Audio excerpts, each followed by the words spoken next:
Brilliant Vicky, brilliant. এটা ভালো বলেছিস একদম। মানে এতে কি হবে বলতো, এতে সাপও মরবে, লাঠিও ভাঙবে না, আর ইন্দিরা সরকার বুঝতেই পারবে না ও কখন ফেঁসে গেছে। এক্স্যাক্টলি। দেখো মেচকান, আমরা বাড়িতে স্কুলে ওকে অ্যাকসেপ্ট করার ভান করবো, মানে এমন করবো যে আমরা সব কিছু ওর অ্যাকসেপ্ট করে নিয়েছি, আমরা ওর ওয়েল উইশার।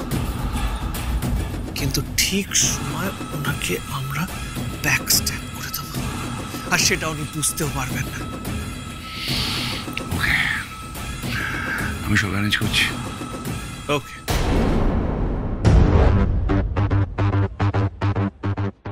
বাংলা মিডিয়াম, এই বিক্রম চ্যাটার্জির সাথে লড়াইতে নামার আগে আপনার দুবার ভাবা উচিত ছিল।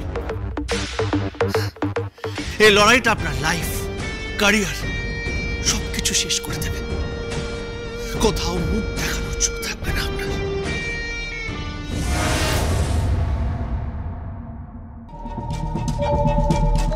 Madam madam madam madam madam madam আপনার সাথে আমাদের একটু কথা ছিল।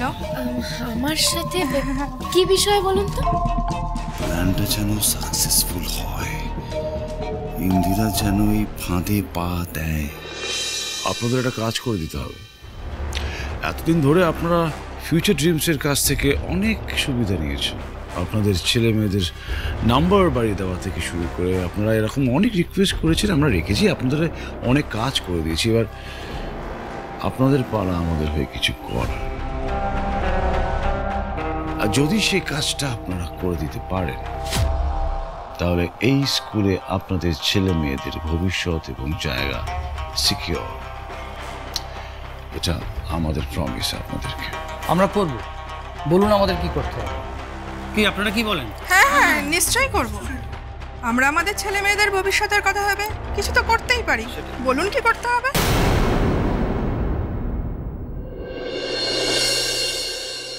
কি ব্যাপার গো, এই মিষ্টি হাঁড়িগুলো কিসের জন্য এনেছো? আজ কিছু আছে? বড় বৌমা কিছু জানো? আজ কোনো অনুষ্ঠান? না মা, আমি তো কিছুই জানি না। বড় বৌমা, তুমি একটা কাজ করো, কিছু মিষ্টি তুমি আশপাশের বাড়িতে দিয়ে আসো। আর হ্যাঁ, বড় খোকাকে বলো পাড়ার ক্লাবেও যেন কিছু মিষ্টি দিয়ে আসে। আর রাজা রাজা ওর বন্ধু বান্ধবকেও মিষ্টি খাইয়ে আসো। আরে সে না হয় খাওয়াবো, কিন্তু উপলক্ষটা কি সেটা তো বলবে না। মানে বুবলির পরীক্ষাও ছিল না যে পাশ করার আনন্দে লোককে মিষ্টি খাওয়াবো, হ্যাঁ তাই তো? আরে হলোটা কি?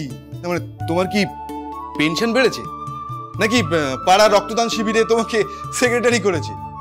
আরে কি এমন হয়েছে সেটা তো পরিষ্কার করে বলবে, তাহলে সাত সকালে দুহাড়ি মিষ্টি কেন নিয়ে এলে? হ্যাঁ আরে বাবা হাসছো কেন, বলবে তো। আমি বলছি। কি বাবা বলি? হ্যাঁ হ্যাঁ, আরে আজই তো তোর বলার দিন, বল। বিষয়টা হচ্ছে বাবা সকালবেলা একটা খবর পড়েছে কাগজে। খবরটা যদিও গতকাল টিভিতে বহুবার দেখিয়েছে, ব্রেকিং নিউজ।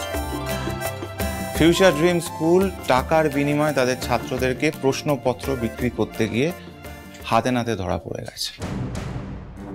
তবে মেন যে মাথা তারা এখনো ধরা পড়েনি, ওই ভিকি চ্যাটার্জি আর সুহানা চ্যাটার্জি। সামহাও তারা তাদের অ্যাকাউন্টেন্টদের ফাঁসিয়ে বেঁচে গেছে।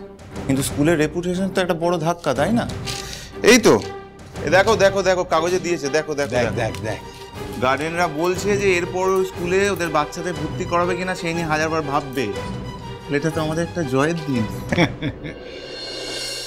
দেখুন, শুরুতে আপনার সম্বন্ধে আমাদের একটা ভুল ধারণা ছিল যে আপনি বাংলা মিডিয়াম হয়ে আমাদের বাচ্চাদের কি করে পড়াবেন। এখন তো ওরা আপনার প্রশংসার পঞ্চমুখ, সারাক্ষণ ইন্দিরা ম্যাম করছে। আপনি যদি স্কুল আওয়ার্সের পর ওদের একটু পড়াতেন। Private tuition? কিন্তু আমি তো প্রাইভেট টিউশন করাই না। না না, প্রাইভেট টিউশন নয়, আপনি যদি জাস্ট একটু গাইড করে দিতেন তাহলেই হবে, জাস্ট একটু সময় করে। হ্যাঁ ঠিক আছে, সে নয় আমি সময় বার করে নেব, কিন্তু মানে কোথায় পড়াবো? আমার তো বাড়ি নেই। তো এই সামনে আমার একটা বড় ফ্ল্যাট আছে, তা আপনি যদি আমাদের বাচ্চাদের ওখানে গিয়ে পড়ান তাহলে খুব ভালো হয়। অ্যাটলিস্ট আপনার বাড়ির রাস্তাতেই পড়বে ওটা। Please ma'am, please ma'am, please. আচ্ছা ঠিক আছে, এরকম ভাবে বলবেন না। আমি না হয় সে স্কুলের পরে সময় বার করে নেব, কিন্তু ওদেরকে পড়ানোর জন্য আমি কিন্তু কোনো রকম কোনো পারিশ্রমিক বা কোনো উপহার নেব না। আর আপনারা যদি দেন আমি কিন্তু আমি তো সেদিনই পড়ানো বন্ধ করে দেবো। না না, ছি ছি, আপনি এত কষ্ট করে আমাদের বাচ্চাদের তৈরি করবেন আর আমরা আপনাকে টাকা দিয়ে বিব্রত করব, তাই কখনো হয় ম্যাম? ঠিক আছে, তাহলে কবে থেকে পড়াবো সেটা পরে জানিয়ে দিই। আমার না ক্লাসের সময় হয়ে যাচ্ছে, আসছি। Thank you ma'am, thank you ma'am, thank you.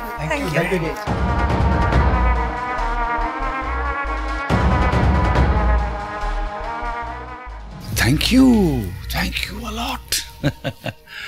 দারুণ দারুণ, এক্সিলেন্ট ওয়ার্ক ডান। তবে এবার থেকে যা যা বলবো একদম সেরম করবেন। নেক্সট কি করতে হবে আমি সব বলে দেবো। আর একটা কথা, এখানে যা যা কনভারসেশন হলো সেগুলো যেন কেউ জানতে না পারে, ঠিক আছে? আরে কি হলো, খাও খাও, তোমরা সবাই খাও। আজ ওই পরিবারের লোকজন বিপদে পড়েছে, তাতে তো আমাদের আনন্দ করার দিন। ওরা আমাদের কত বড় সর্বনাশ করেছিল মনে নেই?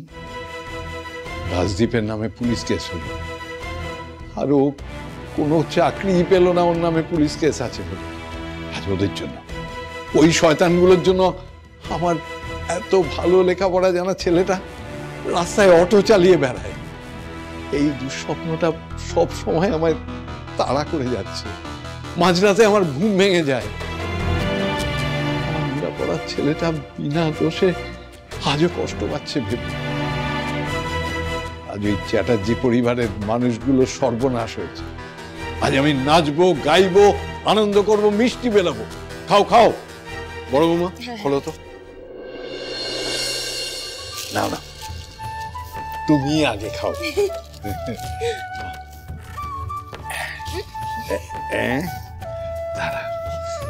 আমি পরে খাবো, আগে ওরা খাক। ঠিক দেখা।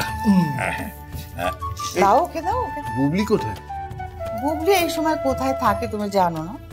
ও হ্যাঁ, আর তোমার ছোট বৌমা সে কি সাত সকালেই বাপের বাড়ি গিয়ে বসে আছে নাকি? বাবা আসলে ওর বাপের বাড়ি তো এই পাড়ার মধ্যেই, তো মানে ও আসলে পাড়ার মেয়ে ঘরে আনলে এই ঝামেলায় পড়তে হয়। সকাল নেই বিকেল নেই, বাপের বাড়ি গিয়ে বসে আছে। সঙ্গে নিয়ে গেছে তোমার ছেলেটাকে। সে তো বটে, কাজকর্ম নেই, সকাল সকাল বাপের বাড়ি গিয়ে বসে আছে। বড় বৌমা, হ্যাঁ ছোট বৌমাকে খবর দাও, আসতে বলো। এই তো মা এক্ষুনি ফোন করছি, এক্ষুনি আসতে বলছি। করো করো। হ্যাঁ রাজা,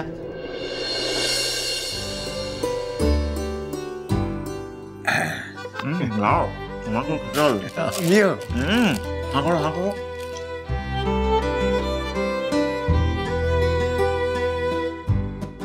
বড় আনন্দের দিন আজ। বলো মেচা। পাখি খাঁচায় ঢুকে পড়েছে বিকি। ইন্দিরা ফ্ল্যাটে গিয়ে বাচ্চাগুলোকে পড়াতে রাজি হয়ে গেছে। এবার যা করার করবো মেচকা, তুমি টেনশন নিও না। বাই দ্য ওয়ে বিকি, আজকে সন্ধ্যাবেলা কি ওই রিসেপশন অনুষ্ঠানটা হবে? আলবাত হবে। হবে? হতেই হবে মেচকা। আর সেই জন্যই তো একটু বাদে আমি স্কুলে আসবো। একেবারে রাজকীয় ভাবে নিজের বউকে স্কুল থেকে নিয়ে আসতে যাবো। কি বলছিস তুই? মেচকা, জাস্ট ওয়েট অ্যান্ড ওয়াচ।